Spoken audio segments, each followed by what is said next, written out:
మనం ప్రతి సంవత్సరం కూడా నాగుల చవితికి గాని నాగపంచమికి గాని నాగుల కట్టకు వెళ్లి అక్కడ ఉన్నటువంటి విగ్రహాలకు పాలు పోసి పూజలు చేసి వస్తూ ఉంటాము. నాగదోషం ఉన్నవాళ్ళు, పిల్లలు పుట్టని వాళ్ళు, జీవితంలో అనేక సమస్యలు ఎదుర్కొంటున్న వాళ్ళు నాగుల కట్ట దగ్గరికి వెళ్లి పుట్టలో పాలు పోసి ఈ నాగ విగ్రహాలకు అభిషేకం చేసినట్టయితే వారికి ఆ బాధలు కష్టాలు అన్నీ తొలగిపోతాయని ప్రతీతి. అయితే ఈ నాగుల కట్టలో కనిపించేటటువంటి ముగ్గురు దేవతలు ఎవరు, దీని వెనక ఉన్నటువంటి మొత్తం రహస్యం ఏంటి అన్నది ఈరోజు ఈ వీడియోలో మీకోసం. So friends, welcome to Vijayahasam. ఈ ప్రపంచాన్ని నడిపించడానికి బ్రహ్మ కశ్యప ప్రజాపతికి ఒక వరాన్నిచ్చాడు. ప్రపంచంలో ఉన్నటువంటి అన్ని జాతులను సృష్టించేటటువంటి ఒక గొప్ప వరం ఇచ్చాడు ఆయనకు. ఆ వరం వల్ల ఆయన అనేక రకాలైనటువంటి జాతులను సృష్టించడం జరిగింది. అంటే అనేక రకాలైన జాతులకు తండ్రిగా ఆయన ఉన్నాడన్నమాట. ఆయనకు కద్రువకు అందరూ కూడా నాగ సంతానమే కలుగుతారు. అది మనందరికీ తెలిసిన విషయమే. అయితే ఆ నాగపాములన్నీ కూడా మగపాములే అవ్వడం వల్ల ఆమెకు ఆడపిల్ల పుడితే ఎంత బాగుంటుంది అని ఒక ఆలోచన వచ్చింది. ఆమెకి ఎంతగానో ఇష్టం అన్నమాట ఆడపిల్లలంటే. నాకు కూడా ఒక ఆడపిల్ల పుడితే బాగుంటుంది కదా అని ఒకరోజు ఆమె పిండితో ఒక అందమైన అమ్మాయి బొమ్మని తయారు చేసింది. సరిగ్గా ఆ బొమ్మని చూసి మురిసిపోతున్న సమయంలో కైలాసంలో ఉన్నటువంటి పార్వతీ పరమేశ్వరులు క్రీడిస్తూ ఉన్నారు. అప్పుడు శివుని యొక్క వీర్యంలోని ఒక్క చుక్క వచ్చి ఆ అమ్మాయి మీద పడి ఆ అమ్మాయి శివమానస పుత్రికగా మానసగా ఉద్భవించింది. ఆ అమ్మాయి అన్న వాసుకి, అంటే నాగుపాములన్నీ కూడా ఆమెకు అన్నలే అవుతారు. వాసుకిని ముఖ్యంగా మనం ఇక్కడ చెప్పుకుందాం, ఎందుకంటే మనకు ఈ స్టోరీలో వాసుకి యొక్క ఇంపార్టెన్స్ ఉంది కాబట్టి. ఆ అమ్మాయి చిన్నప్పటి నుంచి కూడా ఎప్పుడూ భక్తితోనే ఉండేదన్నమాట. ఎల్లప్పుడూ ఆ శివధ్యానం చేసుకుంటూ ఆ అమ్మాయి ఎలాంటి లౌకికమైనటువంటి వాంఛలకు లోను కాకుండా ఉండేది. ఆ అమ్మాయి బాగా బక్క చిక్కిపోయేదన్నమాట. అలా బక్క చిక్కిపోవడం వల్ల చూసినటువంటి వాళ్ళ అన్న వాసుకి ఆ అమ్మాయిని జరత్కారు అని పిలిచేవాడు. అంటే కృషించిపోయినటువంటి శరీరం కలదానా అని అన్నమాట. అలా పిలవడం ఎందుకు అన్నది మనకు ముందు ముందు తెలుస్తుంది. ఈ విధంగా ఆ అమ్మాయి ఉంటే ఇంకొక వైపున ఉప మహర్షి ఉన్నాడనమాట. ఈ ప్రపంచంలో ఉన్నటువంటి జనన మరణ చక్రాన్ని చూసి ఏమున్నది ఈ శరీరము, పుట్టుక, తర్వాత బాల్యము, కౌమారము, యవ్వనము, వృద్ధాప్యము, తర్వాత మరణించడము, ఇలాంటి లౌకికమైన బంధాలలో మనం చిక్కుకుపోవడము ఎందుకు? అలాంటి బంధాలేమీ లేకుండా ఎల్లప్పుడూ ఆ దైవధ్యానంలోనే ఉందాము, నాకు పెళ్లి వద్దు ఏమొద్దు అనేటటువంటి భావనతో ఎల్లప్పుడూ దైవధ్యానంలోనే ఉండేవాడన్నమాట. ఆయన ఒకరోజు అడవి గుండా ప్రయాణం చేస్తూ ఉన్నాడు. ఇక మధ్యాహ్నం భిక్షకు సమయము దగ్గరకు వస్తుంది. ఆ సమయంలో ఒక చెట్టుకి కొంతమంది తలకిందులుగా వేలాడుతూ ఉన్నారు. వేలాడుతూ లబోదిబోమంటూ అలమటిస్తున్నారు. వాళ్ళని చూసి ఈయనకి ఎంతో బాధ అనిపించింది అనమాట. వెంటనే వాళ్ళ దగ్గరికి వెళ్లి, అయ్యా మీరు ఎందుకు ఇంతలా బాధపడుతున్నారు అని అడిగాడు. వాళ్ళు అప్పుడు ఆయనకి ఏం సమాధానం ఇచ్చారంటే, ఏం చేయమంటావు స్వామి, మా వంశంలో మా తర్వాతి తరాల వాళ్ళలో ఒకడు ఈ విధంగా మేము అలమటించడానికి కారణమయ్యాడు. అంటే ఏం చేశాడు అతను అంటాడు. ఏం చేయాలి నాయన, ఒక్కసారి మానవ జన్మ ఎత్తిన తరువాతి తరాన్ని అందించడమే వాళ్ళు చేయాల్సినటువంటి కర్తవ్యము.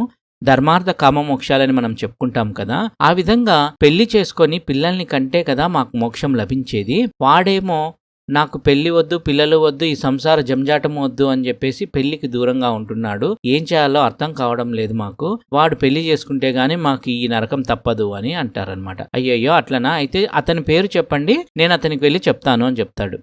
అతని పేరు జగత్కారువు అని చెప్తారనమాట వాళ్ళు. అంటే నేనే అది, అయ్యో నా వల్ల మీకు ఇంత కష్టం వచ్చిందా, సరే అయితే నేను పెళ్లి చేసుకుంటాను, కానీ ఒక్క కండిషన్ మీద నేను పెళ్లి చేసుకుంటాను. నా పేరు గల ఆవిడ ఎవరైనా దొరికితే మాత్రమే నేను పెళ్లి చేసుకుంటాను అని చెప్పి వాళ్ళకి మాట ఇస్తాడు. వెంటనే వాళ్ళు సంతోషించి,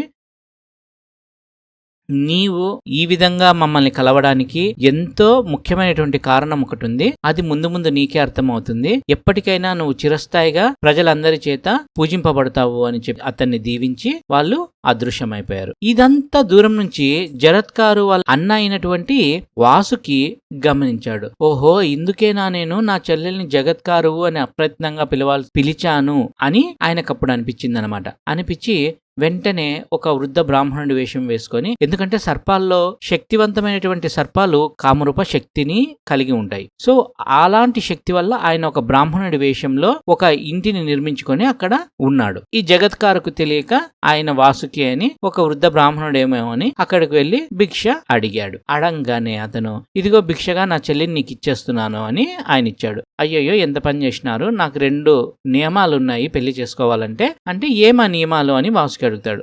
మొదటి నియమమేమో, నా పేరు గల అమ్మాయినే నేను పెళ్లి చేసుకుంటాను.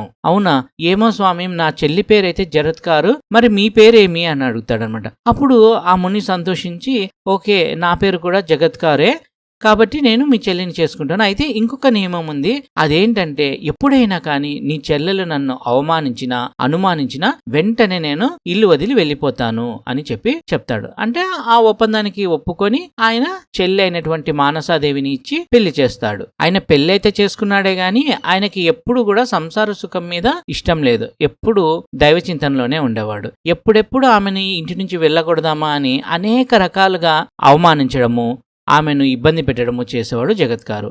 కానీ ఎంత ఇబ్బందులు పెట్టినా మానసాదేవి మాత్రము ఎంతో ఓపిగ్గా భర్తకు సేవలు చేసేది. ఒకరోజు సాయంత్రము ఆమె ఒడిలో పనుకొని నిద్రపోతూ ఉన్నాడు. సరిగ్గా సంధ్య సమయం అయితా ఉంది, ఆయన లేకుండా ఉన్నాడు. ఆయన్ని ఎలాగైనా లేపి సంధ్య వార్చుకొని పూజ చేసుకోవాలి కదా అన్న ఉద్దేశంతో ఆమె ఆయన్ని లేపుతుంది. వెంటనే ఆయన, నన్ను అవమానించినావు, నాకు తెలీదా, నువ్వు చెప్తేనే నాకు తెలుస్తుందా, ఇంత అవమానించినావు కాబట్టి ఇంకా నేను నిన్ను వదిలి వెళ్ళిపోతాను అని వెంటనే బయటికి వెళ్ళిపోవడానికి ఉద్యుక్తుడవుతాడు అనమాట. అయితే ఆమె అడుగుతుంది, మీ పూర్వీకులకు మీరు ఇచ్చినటువంటి మాటని మర్చిపోయినారా మీరు అంటే, లేదు నేను మర్చిపోలేదు, అస్థియే అని అంటాడనమాట. అంటే అని ఆమె కడుపు వైపు చూస్తాడు. వెంటనే ఆమెకి గర్భము పైకి కనిపిస్తుంది. అంటే ఆ పాటికి ఆమె గర్భవతి అయి ఉంటుంది, పైకి కనిపించకుండా ఉంటుంది. ఈయన యొక్క చూపు వల్ల ఆ గర్భం అనేది పైకి కనిపించి ఆమెకు కూడా తెలుస్తుంది అన్నమాట. వెంటనే సరే స్వామి ఇక మీ ఇష్టం అని చెప్పి ఆమె ఆయన్ని కాళ్ళ మొక్కుతుంది. అప్పుడు ఆ జగత్కారువు ఆమెకు ఇంకొక వరాన్ని ఇస్తాడు. ఇదంతా ఆ శివలీల, మనమంతా అందులో భాగస్వామ్యులము అంతే. నీవు నేను ఎంత హింసించినా కూడా ఎంతో ఓపిగ్గా పతివ్రత ధర్మాన్ని పాటిస్తూ నాకు సేవ చేసినందువల్ల నీవు నాగులందరికీ కూడా అధిదేవత అయ్యేలాగున నేను నీకు వరం ప్రసాదిస్తున్నాను. అంతేకాదు మనిద్దరిని ఎవరైతే జంట పాములుగా కొలుస్తారో వారికి వారి మధ్య భార్యాభర్తల మధ్య గొడవలు ఉన్నా, సుఖ సంతోషాలు లేకపోయినా, పిల్లలు పుట్టకపోయినా ఖచ్చితంగా పిల్లలు పుడతారు అని చెప్పి ఆమెకు వరమిచ్చి ఆయన వెళ్ళిపోతాడు. వెళ్ళిపోయిన తర్వాత ఆమెకు అస్థీకుడు అనేటటువంటి పిల్లవాడు పుడతాడు. అతను కూడా మంచి శక్తివంతుడు. ఇక శివమానసపుత్రిక అయినటువంటి మానసాదేవి కడుపున అది జరత్కారు మహాముని యొక్క శక్తి వల్ల కలిగిన వాడు కాబట్టి అస్థికుడు కూడా మహాశక్తివంతుడు అన్నమాట. ఇది ఇలా ఉంటే జనమేజయ చక్రవర్తి తన తండ్రి పరీక్షిత్ యొక్క మరణానికి కారణమైనటువంటి సర్పజాతిని అంతా కూడా నాశనం చెయ్యాలి అని ఉద్దేశించి ఒక యాగాన్ని చేయడం మొదలు పెడతాడు. దాంట్లో అనేక సర్పాలు పడి మలమల మాడి మసైపోతున్నాయి. ఎంతో మంది ఋత్విక్కులు ఈ యజ్ఞాన్ని నిర్వహిస్తూ ఉన్నారు. ఇక ఇప్పుడు తక్షకుని వంతు వచ్చింది. యజ్ఞం జరిపేటటువంటి ఋత్విక్కులు ఓం తక్షకాయ స్వాహ అని అన్నారు. అప్పుడు తక్షకుడు ఈ యజ్ఞం బారి నుంచి తప్పించుకోవడానికి ఇమ్మీడియట్ గా వెళ్లి ఇంద్రుణ్ణి శరణు కోరి ఇంద్రుని సింహాసనానికి చుట్టుకున్నాడు. మళ్ళీ యజ్ఞం చేసేటటువంటి పూజారులు ఓం తక్షకాయ స్వాహ అని అన్నారు. అయినప్పటికీ ఆయన రాలేదు.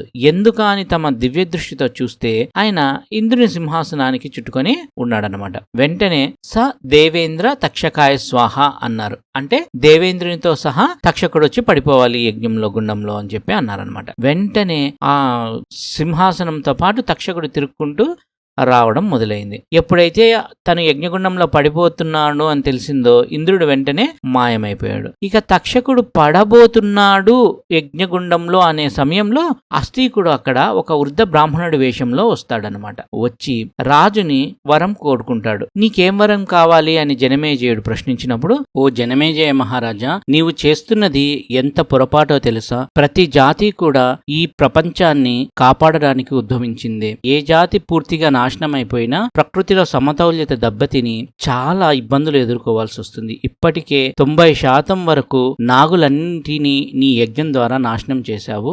ఏదో పొరపాటు జరిగిపోయింది కాబట్టి దయచేసి క్షమించి ఈ యజ్ఞాన్ని ఇక్కడితో ఆపేయి అని ఆయన కోరుకున్నాడు. వెంటనే మునికిచ్చిన మాట వల్ల దాన్ని ఆపేస్తాడు. ఇక మిగిలిన కొద్ది శాతాన్ని కాపాడడం వల్ల అస్తీకునికి నాగదేవతలందరూ కూడా కనిపించి, నీవు నాగజాతిని కాపాడినందువల్ల ఎవరైతే నిన్ను తలుచుకుంటారో వాళ్ళకి సర్పభయం అనేది ఉండదు. ఎప్పుడైనా పాము ఎదురొచ్చినా కూడా నిన్ను తలుచుకున్న వాళ్ళకి సర్పభయం ఉండదు అని చెప్పి ఆయనకు వరం ఇస్తారు. ఎప్పుడైనా కానీ ఈ విషయాన్ని గుర్తు చేసినట్టయితే ఎలాంటి సర్పభీతి ఉండదు అని మాటిచ్చారు. అంటే ఒకవేళ పాము ఎదురొచ్చినా ఈ శ్లోకాన్ని చెప్పి అస్తీకుడిని తలుచుకున్నట్టయితే వెంటనే ఆ పాము వెనక్కి వెళ్ళిపోతుందన్నమాట. ఆ శ్లోకం ఏంటి అన్నట్టయితే మహాభారతంలో వ్యాస మహర్షి ఆ శ్లోకాన్ని ఇలా ఇచ్చారు. సర్ప సర్ప మహాసర్ప గత్య సర్ప మహావిషః జనమేజయ యజ్ఞాంతే అస్తీకవచనం స్మరామి.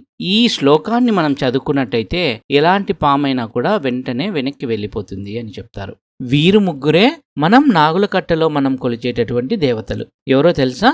మధ్యలో ఉన్నటువంటి స్త్రీ రూపమే మానసాదేవి, శివమానస పుత్రిక, జరత్కారుని యొక్క భార్య, అస్తీకుని తల్లి. ఈమెని ఈ రూపంలోనే కాకుండా దేవతా రూపంగా కూడా కొలుస్తారు. వడిలో ఒక పిల్లవాడు హంసవాహనంతో ఉన్నటువంటి మానసాదేవిని దేవతా రూపంలో కొలుస్తారు. ఈ సర్ప రూపంలో మనం ఈ నాగుల కట్టలో కొలుస్తాము. ఇక ఇటువైపు ఉన్నటువంటి జంట పాములు జరత్కారు మరియు జరత్కారువు, అంటే వీళ్ళిద్దరూ అన్నమాట, భార్యాభర్తలు. ఇంకొక పక్క ఉన్నటువంటి ఒంటరి పాము అస్తీకుడు. వీళ్ళ ముగ్గురిని ఎవరైతే ప్రతిరోజు పూజ చేస్తారో వారికి ఎలాంటి సర్పభయము ఉండదు. అదే విధంగా వాళ్లకు సుఖ సంతోషాలకు కొదువు ఉండదు, సంపదలు కలుగుతాయి. సంతానం లేని వాళ్లకు సత్వరమే సంతానం కలుగుతుంది. ఇదండి మనం నాగుల కట్టలో కొలిచేటటువంటి దేవతల రహస్యము.